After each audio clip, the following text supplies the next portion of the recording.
अस्सलाम वालेकुम. Okay, ji. Yesterday we started the graphs of trigonometric functions, and in which we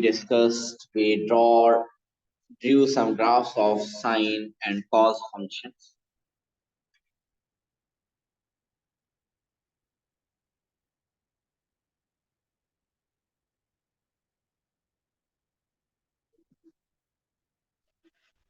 So generally हमें ये बात पता है कि साइन और cos के साइन के लिए what does this C represent, what does this B represent, and C is basically showing the mean position. A is amplitude and B is number of cycles within 360 degrees.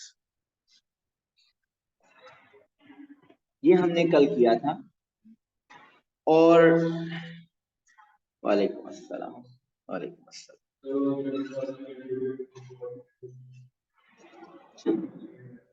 ठीक हो। तो हमने ये कल किया था कि सी इसमें मीन पोजीशन होती है, A is amplitude and B is number of cycles. कल ये क्लास अटेम्प्ट की थी, अटेंड की थी, और आपने भी की थी ना, रिदा ने भी की थी। तो हमने, आपको याद होगा कि कल इसको हमने यूज किया था और कुछ ग्राफ स्केच किए थे, और ऐसे ही है।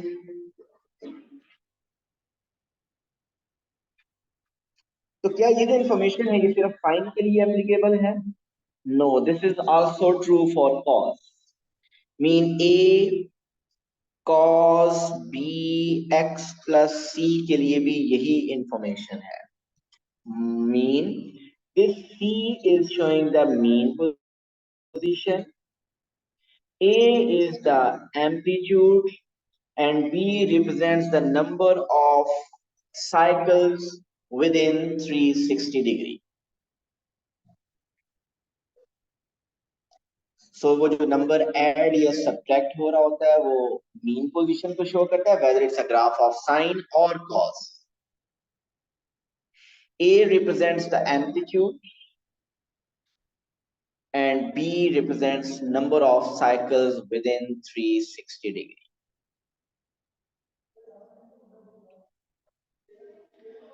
हमने जब फंक्शन टॉपिक किया था उस फंक्शन टॉपिक में भी ट्रांसफॉर्मेशन ऑफ फंक्शन हमने नहीं किया, वो हमने करना है। और वैसे ट्रांसफॉर्मेशन ऑफ फंक्शन के थ्रू भी समटाइम्स ये ट्रिग्नोमेट्रिक ग्राफ को स्केच करने में आपको हेल्प मिलती है, बट वो हमने भी नहीं किया हुआ, उसको करेंगे। तो सब कुछ रूल वही है। तो दोनों में मेन डिफरेंस क्या होगा? आपको पता है कि साइन के केस में आपका ग्राफ मीन पोजीशन से स्टार्ट होता है, जीरो पे जीरो से स्टार्ट होता है, वेयर एज कॉस का ग्राफ जीरो के अगेंस्ट बेसिकली एक्सट्रीम पोजीशन से स्टार्ट होता है, राइट? सो अब हम कोई एग्जांपल लेते हैं जिसमें कॉस का ग्राफ हम स्केच करेंगे।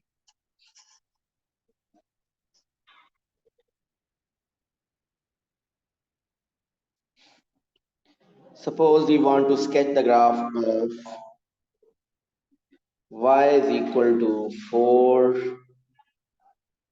cos 2x plus 3, and we have to sketch the graph for 0 to 360 degree.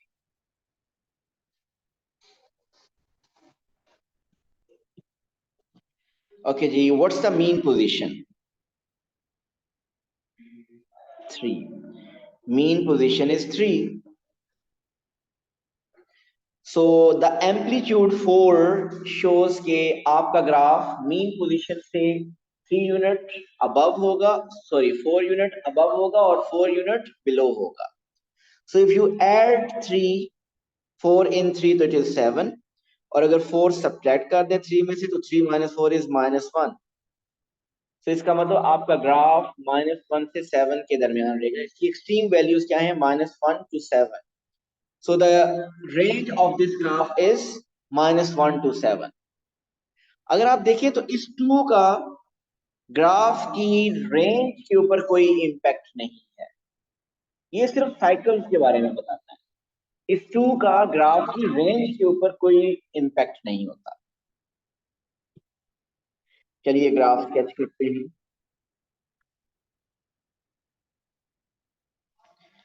0, 90, x axis पे स्केल ऐसा नहीं कि एटलीस्ट 4-5 वैल्यूज आपके शो हो रही हो एक्स एक्सिस पे। मीन स्केल 180 का नहीं ले लेना, 0, 180, 360 वो बहुत कम वैल्यूज हो जाएंगी, तो 90 का स्केल ले रहा हूँ।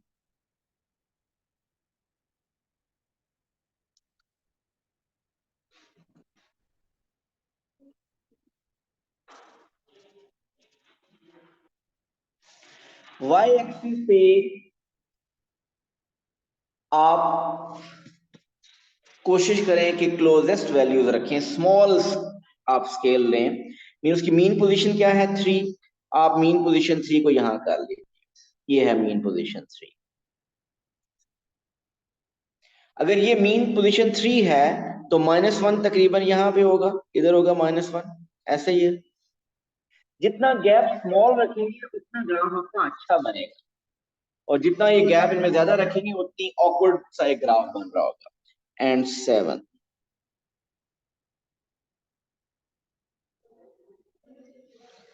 सो मीन पोजीशन 3 थी, तो 3 पे आप ऐसा कीजिए,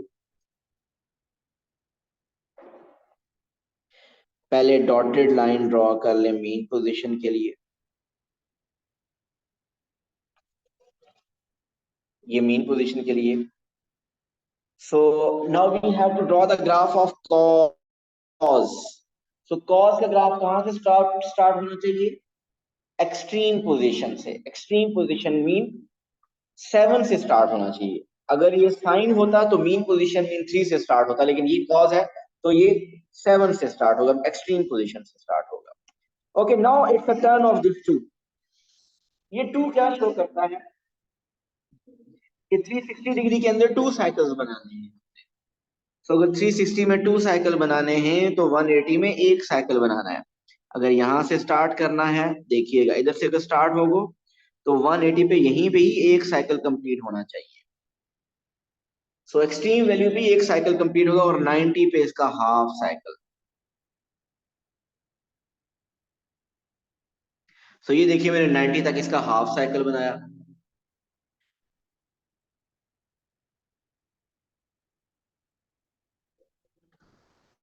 so this is one cycle till 180 degree. 180 degree तक वन साइकिल कंप्लीट हो गया।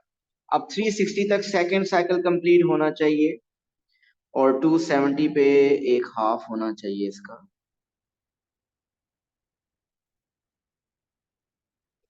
ये हाफ।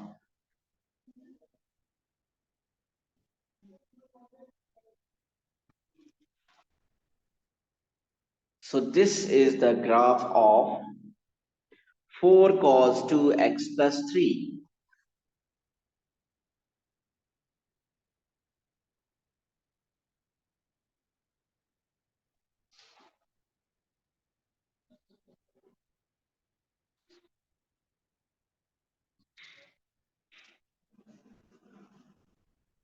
डन। मुझे उम्मीद है अब आप ग्राफ स्केच कर लेंगे। इस ग्राफ की रेंज क्या है?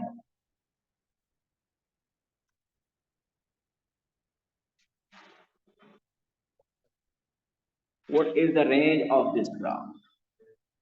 -1 to 7। मीन अब अगर क्वेश्चन लिखा हो 4 cos 2x plus 3, सो आपको अगर इसका कहा जाए कि find range of F of x, range of F of x, तो आप इसको नॉर्मली यूं करते हैं अपने पास इसकी वर्किंग कि मीन पोजीशन इज 3, ऐसे ही है। सो एक्सट्रीम पोजीशंस कैसे फाइंड करेंगे? एक दफा 3 में 4 ऐड करके एम्पलीट्यूड, और एक दफा 3 में से 4 सब्ट्रैक्ट करके। 3 में 4 ऐड किया, 7 3 -4 इज -1। सो इसकी रेंज आ गई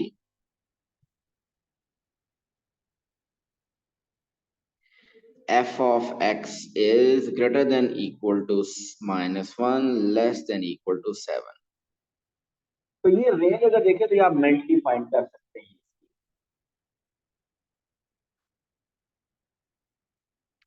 इसी की रेंज फाइंड करने का मैं एक और मेथड बताने लगा हूं, जो अभी हमने मेथड कर लिया। This is the easiest one जो भी कर चुके हैं, बट कुछ आगे क्वेश्चन आएंगे जहां पे शायद ये अप्लाई करना आपके लिए मुश्किल हो जाए, तो इसलिए मैं एक और मेथड भी बताने लगा। और the other method is to find the range. हम ग्राफ से आप निकल चुके हैं, अब हम रेंज की तरफ आ गए।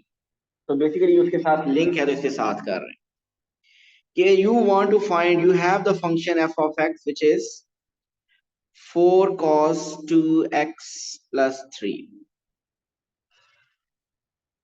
So we want to find the range.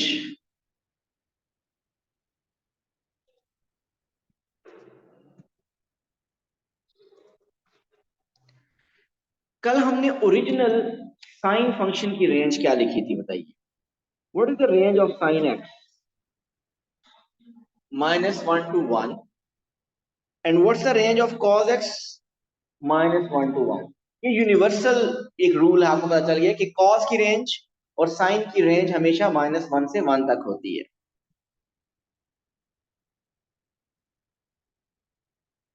I will use this fact. I know कि range of sine x is -1 से लेकर 1 तक।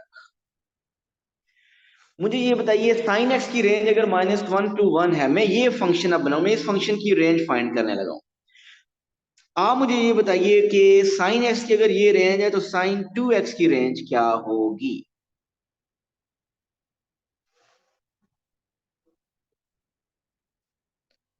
-1 to 1 या -2 to 2? थोड़ी देर पहले मैंने आपको ये बात बताई थी कि इस 2 का एक्चुअली रोल क्या है। क्या इस 2 का कोई रेंज में रोल होता है? नो। आप देखिए ना, ये जो 2 था, इस 2 का हमने जब ग्राफ स्केच किया था, इस 2 की वजह से रेंज के ऊपर कोई इंपैक्ट नहीं आता। इस ये 2 सिर्फ आपको ये बताता है कि how many cycles will there be within इन 360 डिग्री। ये जो x के साथ मल्टीप्लाई होता है, ये x के साथ जो मल्टीप्लाई हो रहा होता है b, this shows only the number of cycles within 360 degree. It has no link with the range. Mean greatest और लीस्ट वैल्यू के साथ क्या इसका कोई लिंक नहीं बनता। तो अगर साइन एक्स की रेंज -1 से 1 है तो साइन 2x की रेंज भी -1 to 1 है, साइन 3x की रेंज भी -1 to 1 है, साइन 5x की रेंज भी -1 to 1 होगी। तो सॉरी, ये तो साइन में कर रहा हूँ, क्वेश्चन तो कॉज में था। क्वेश्चन तो कॉज के लिए था, मुझे कॉज के लिए करना है।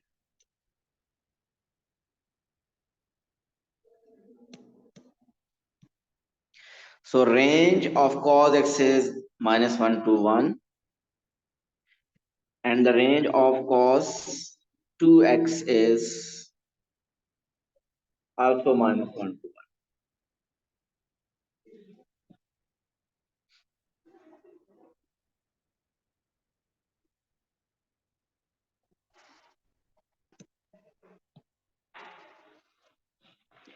ओके, अब ये मैंने cos 2x की रेंज फाइंड कर ली। अब ऐसा करें, इस कंप्लीट इनइक्वालिटी को 4 से मल्टीप्लाई करें ताकि वो 4 cos 2x की रेंज फाइंड कर।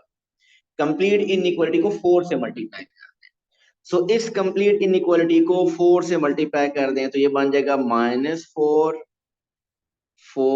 cos 2x less than equal to 4। So आपको 4 cos 2x की रेंज पता चल गई। अब क्या करें, +3 कर दें। अब कंप्लीट इनइक्वालिटी में ये 3 ऐड कर दें। कंप्लीट इनइक्वालिटी में 3 ऐड कर दीजिए। सो अगर हम 3 ऐड करेंगे तो -4 + 3 क्या बनेगा? -4 + 3 is -1। 4 cos 2x + 3 and 4 + 3 is 7। सो आपके पास ये देखिए रेंज आ गई है 4 cos 2x + 3 की। So what's the range for 4 cos 2x + 3? It's -1 to 7. What is this 4 cos 2x + 3? This is basically f of x. So आप इसकी जगह लिख दीजिए f of x. So range of f of x is greater than equal to -1 less than equal to 7. जो कि अगर देखिए तो इस मेथड से भी आपने वही रेंज निकाली है, तो इसी मेथड का ये भी खैर मुश्किल इतना नहीं है, लेकिन ये हमें आना चाहिए, कुछ क्वेश्चन के लिए आगे हेल्प करेगा ये। अब मैं एक और क्वेश्चन देता हूं, आप उसकी रेंज फाइंड करें। इस सेकंड मेथड से आपने करना, आप कर सर सकते हैं फर्स्ट से भी, बट सेकंड मेथड से जरूर करिए। जी इजलाल। सर ये 3 पे -4 और 4 दोनों के साथ प्लस होगा।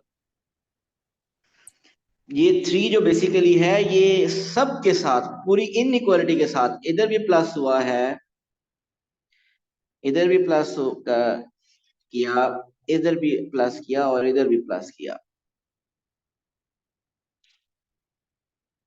अच्छा ठीक है सर।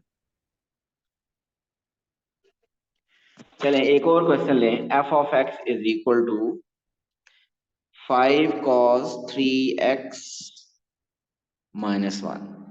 इसकी रेंज फाइंड करें। इसकी रेंज कैसे फाइंड करेंगे आप बताइए। What is the inequality for cos x? cos x की रेंज होती है -1 से 1। cos 3x की रेंज क्या होती है मिस्टर अब्दुल्ला? -1 to 1। इससे ये जो x के साथ 3 मल्टीप्लाई होता है इसके रेंज के ऊपर कोई फर्क नहीं आता। सो अब क्या करूं मैं नेक्स्ट स्टेप रिदा? 5 मल्टीप्लाई कर दें कंप्लीट इनइक्वालिटी को। बेसिकली हमने ये बनाना है, तो ये बनाने के लिए पहले 5 से मल्टीप्लाई करेंगे और फिर एंड पे हम -1 भी करेंगे, 1 सब्ट्रैक्ट भी करेंगे। So multiply with 5 the whole inequality with 5। So -1 into 5 is 5। 5 times cos 3x, 5 times 1 is 5। So we got this। अब आप 1 सब्ट्रैक्ट कर दें सब में से। सो -1 करें तो -5 -1 is -6। 5 cos 3x -1, 5 -1 is 4। So we know 5 cos 3x -1 is f of x।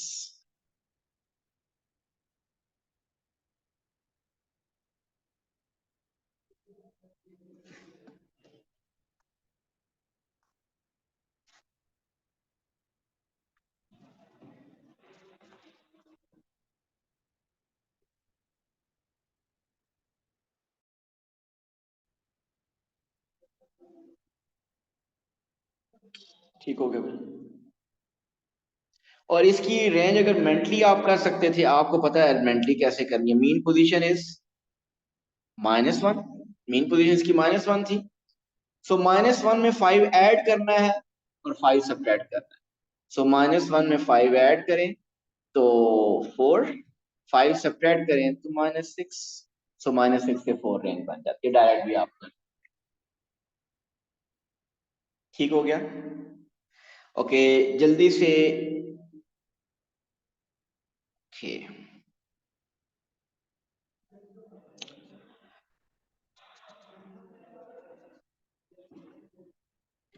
अगर साइन एक्स की रेंज -1 to 1 है, आप बता सकते हैं what is the range for sign square x?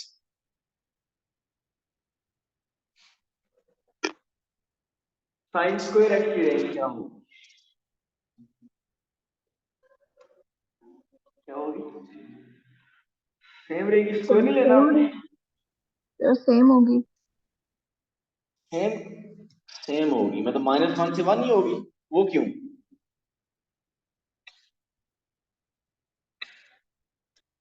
Sign square x का मीनिंग ये है कि आपने हर वैल्यू का स्क्वायर लेना है। सॉरी, सोचिए जरा, बताइए साइन स्क्वायर एक्स की रेंज क्या होगी? सर सेम होगी क्योंकि 1 का स्क्वायर 1 ही होता है। और -1 का स्क्वायर?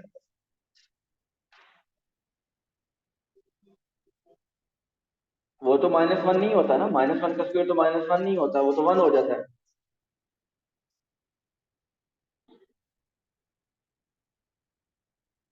जी वेटिंग। बताइए, अभी भी कुछ सोचें, बताइए what will be the range for sign square x?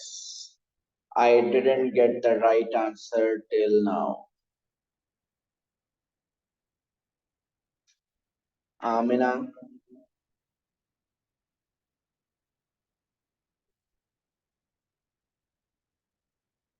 Ijlal,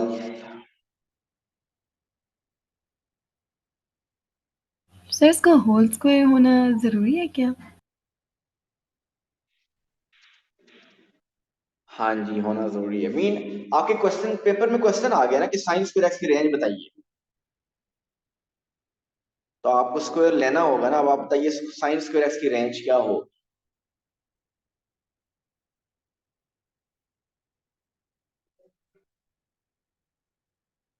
कुछ गेस तो करें यार, कुछ तो आइडिया होना चाहिए। महागुल ने जिसका कुछ आंसर बताया सेम, बाकी कुछ तो बताएं कि आपके माइंड में क्या चल रहा है। सर अगर ब्रैकेट के बाहर माइनस लगा दें तो फिर अब्दुल्ला बताइए। सर फिर तो 1 ही आएगा दोनों। रिदा 1 to 1, मुझे लग तो यही रहा है 1 to 1। -1 का स्क्वायर ले तो वो भी 1 हो जाएगा, 1 का स्क्वायर ले वो भी 1 हो जाएगा, तो ले 1 से 1 रेंज बन जाएगी, लेकिन ऐसा नहीं है। देखिए साइन एक्स की जो वैल्यूज है वो -1 से 1 के दरमियान है। मैं कोई भी वैल्यूज कुछ लिखता हूँ, -1, -0.8 भी है, -0.5 भी है, -0.2 भी है, चले -0, फिर 0 भी है, 0.1 भी है, 0.9 भी है, और फिर ये सब वैल्यूज हैं। अब अगर इन सब वैल्यूज का स्क्वायर लेते हैं, -1 का स्क्वायर बताइए क्या होता है, 1, 0.8 का स्क्वायर 0.64, -0.5 का स्क्वायर 0.25, 0 का स्क्वायर 0, 0.1 का स्क्वायर 0.01, 0.9 का स्क्वायर 0.81 और 1 का स्क्वायर 1। आप देखिए आंसर्स किस तरह के आ रहे हैं। आपके आंसर हमेशा एक तो पॉजिटिव आ रहे हैं, लीस्ट आंसर क्या आ रहा है 0, और लार्जेस्ट आंसर क्या आ रहा है 1। सो आपकी साइन स्क्वायर एक्स की रेंज होगी 0 से लेकर 1 तक। सो एंड रिजल्ट इज, क्योंकि साइन की वैल्यूज -1 से 1 तक होती हैं, उन सब वैल्यूज का अगर आप स्क्वायर लेंगे तो सबके आंसर 0 से 1 के दरमियान, क्योंकि -1 से 1 के दरमियान एक नंबर 0 भी तो होता है, उस 0 का स्क्वायर लेंगे तो वो 0 ही आएगा। So the range of sine square x is 0 to 1। So now just remember this fact. जिस तरीके से आपके पास ये एक फैक्ट है कि साइन की रेंज -1 to 1 होती है, इसी तरीके से now you know the fact के साइन स्क्वायर एक्स की range is 0 to 1। What's the range for cos x? It's -1 to 1. What is the range of cos square x? It is 0 to 1.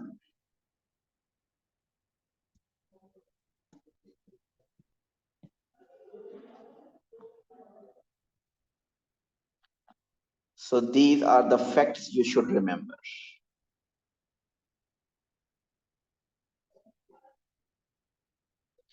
Okay, अब आपका question is, a function is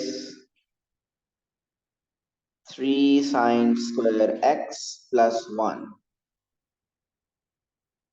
Find the range of f of x.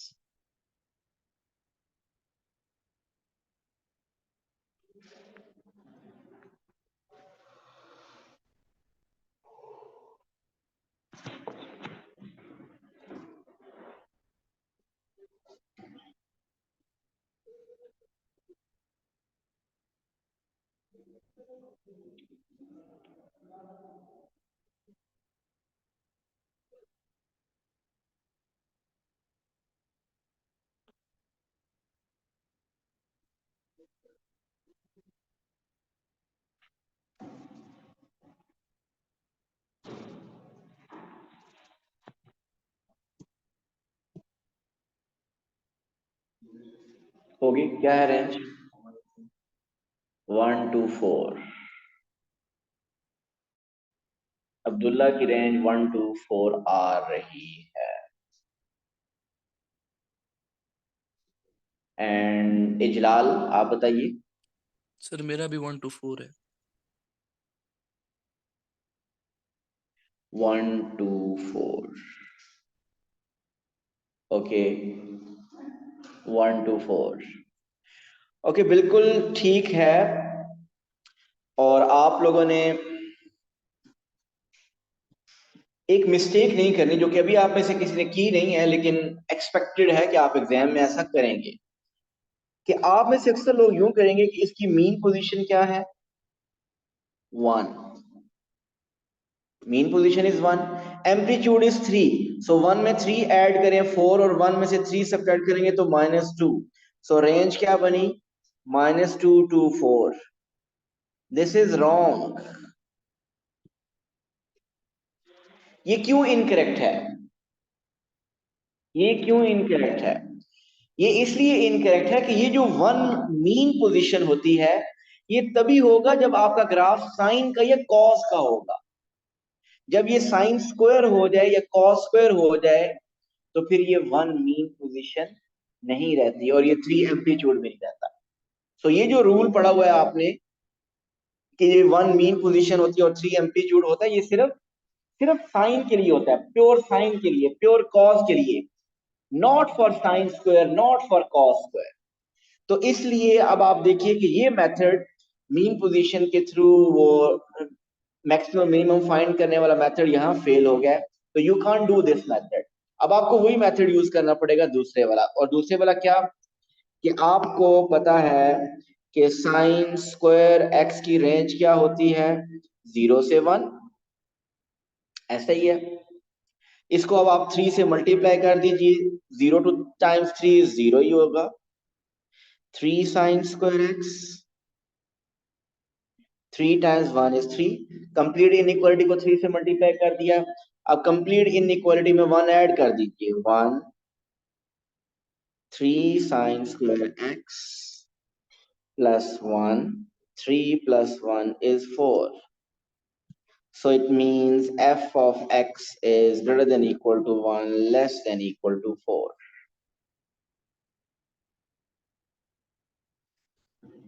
Done है भाई। एक question और इस तरह का कर लेते हैं। वैसे तो आपको वो डोमेन भी कुछ देगा, डोमेन पे भी डिपेंडेंट होगा, लेकिन सपोज डोमेन काफी ज्यादा है और वो इश्यू नहीं है, आपको रेंज अगर सिर्फ फाइंड करनी हो। If f of x is 6 minus 3 sine square x, find कीजिए इसकी रेंज।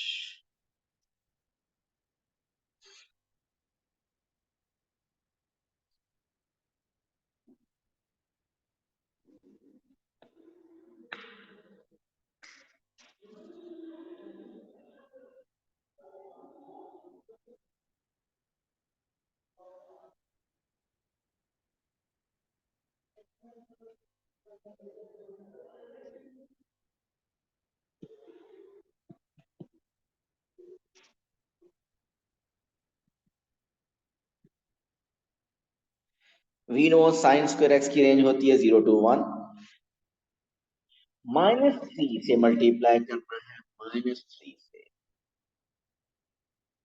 सो -3 से मल्टीप्लाई करेंगे 0 को तो मल्टीप्लाई कर 0 रहेगा। इनइक्वालिटी के साइन भी रिवर्स हो जाएंगे, नेगेटिव नंबर से मल्टीप्लाई करें तो इनइक्वालिटी के साइन भी रिवर्स हो जाते हैं। -3 साइन स्क्वायर एक्स, 1 से मल्टीप्लाई हुआ -3 तो -3 बन जाएगा। अब 6 ऐड कर दीजिए इसमें, सो ये 6 -3 sine square x, -3 plus 6 is 3, तो रेंज आपकी क्या आ गई, f of x is greater than equal to 3 less than equal to 6, mean we can write it like this, f of x is greater than equal to 3 less than equal to 6।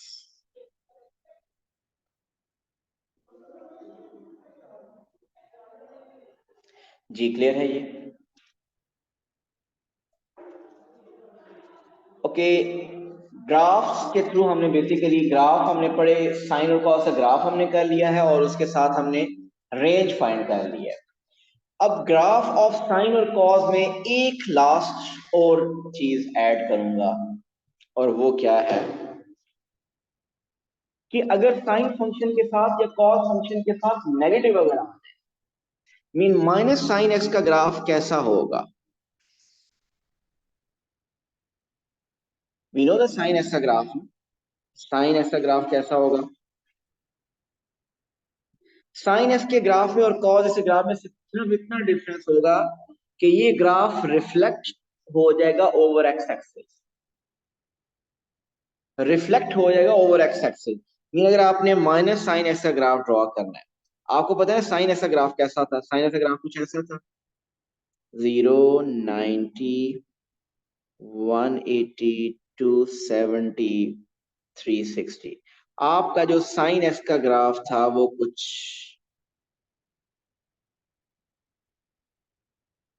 ऐसा था। सो जब आप minus sine x का graph draw करेंगे तो इसी का reflection बन जाएगा ओवर एक्स एक्सिस, इसका रिफ्लेक्शन बने। इधर सामने देखिएगा, मीन पोजीशन से स्टार्ट करना, पहले ऊपर जाते थे, अब कहां जाएंगे हम? नीचे आएंगे, उल्टा ग्राफ बन जाएगा, आप समझ लें। ये this is a graph for sine X. So अगर मुझे डायरेक्टली साइन एक्स का ही ग्राफ स्केच करना हो तो प्लीज देखिएगा कि साइन एक्स है तो मीन पोजीशन से स्टार्ट होगा, मीन पोजीशन से नॉर्मली स्टार्ट होके ऊपर जाता था, अब ये क्या जाएगा? वो नीचे चला जाएगा। मीन ये रिफ्लेक्शन ओवर एक्स एक्सिस होगा। So this will be the graph of minus sine X. So फिर cos X minus cos X का ग्राफ कैसा बनेगा?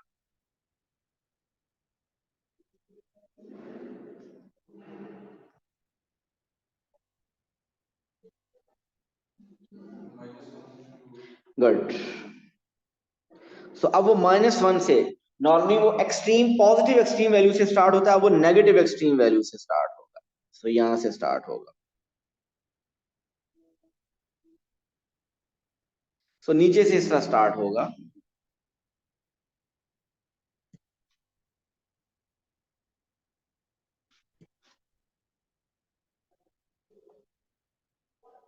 कुछ ऐसा बनेगा।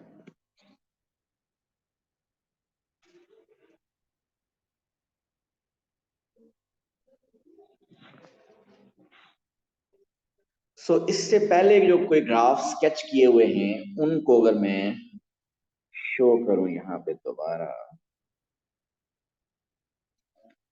Like this one. ये था क्वेश्चन, आपको ग्राफ स्केच करना था y is equal to 5 sine 4x minus 2। अब अगर ये साइन x के साथ माइनस आ जाए, मीन -5 अगर हो जाता है इस क्वेश्चन में अगर ये -5 हो जाता, रेंज के ऊपर तो कोई फर्क नहीं पड़ता, ऐसे ही रेंज के ऊपर कोई फर्क पड़ता, एम्पलीट्यूड 5 है या -5 है उससे कोई फर्क नहीं पड़ेगा, वो आपका रेंज वही रहेगी, -3 से -7 से 3 तो वही रहेगी। लेकिन अगर ये माइनस होता तो बताइए ग्राफ कैसा बनता आपको? सिर्फ ये मैंने चेंज किया, ये माइनस कर दिया। अब यही ग्राफ अगर बनाना हो तो कैसे बनता है? मीन पोजीशन से स्टार्ट करते, ऊपर नहीं जाना था, हम कहां जाते? नीचे की तरफ आ जाते, ऐसे।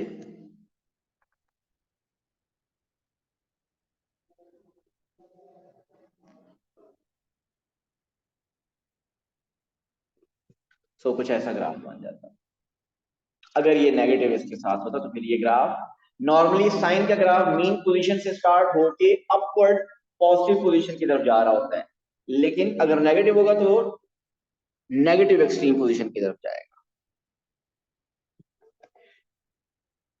इसी तरह अगर ये कॉस होता ये वाला, इसके साथ अगर यहाँ माइनस होता, अगर ये -4 होता, -4, तो अब आप ये नेगेटिव मीन लीस्ट -1 से स्टार्ट होता ऐसे,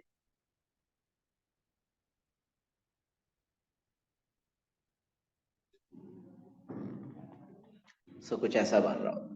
तो पॉजिटिव एक्सट्रीम की बजाय ये नेगेटिव एक्सट्रीम से स्टार्ट हो जाता, लोएस्ट वैल्यू से स्टार्ट होता।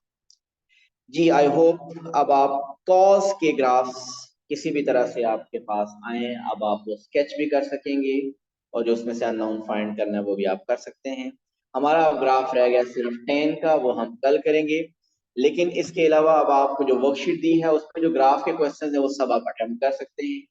आपके पास भी अपनी टॉपिकल्स हैं तो उसमें से भी ग्राफ के क्वेश्चन आप अटेम्प्ट कीजिएगा, ठीक। और जो प्रॉब्लम्स होंगे वो डिस्कस करेंगे और फिर साथ ही 10 का ग्राफ करेंगे और कल हमारा ये टॉपिक एंड हो जाए। Thank you so much. अल्लाह हाफिज़।